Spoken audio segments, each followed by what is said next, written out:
సిద్దిపేట జిల్లా గజ్వేల్ నియోజకవర్గంలోని వర్గల్ శ్రీ విద్యా సరస్వతి ఆలయంలో వసంత పంచమిని పురస్కరించుకుని మంత్రి పొన్నం ప్రభాకర్, గజ్వేల్ మాజీ ఎమ్మెల్యే నర్సారెడ్డి ప్రత్యేక పూజలు చేశారు. ఈ సందర్భంగా ఆలయం అధికారులు వారికి ప్రత్యేక ఏర్పాట్లు చేసి దర్శనం తెల్లవారుజాము నుండి ఆలయం భక్తులతో కిక్కిరిసిపోయింది. అమ్మవారి దర్శనం కోసం భక్తులు క్యూ లైన్లో బారులు తీరారు.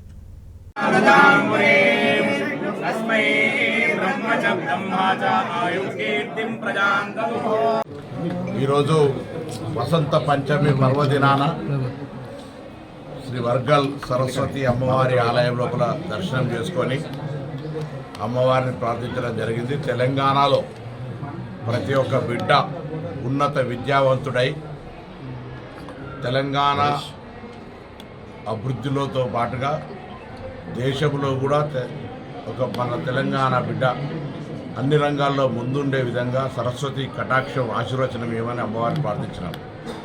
ప్రభుత్వం పక్షాన కూడా సిద్దిపేట జిల్లా వర్గల్ మండల కేంద్రం శంభుగిరిపై వేంచేసి ఉన్న విద్యా సరస్వతి అమ్మవారి యొక్క వసంత పంచమి ఉత్సవాలు అతి వైభవంగా జరుగుతున్నాయి.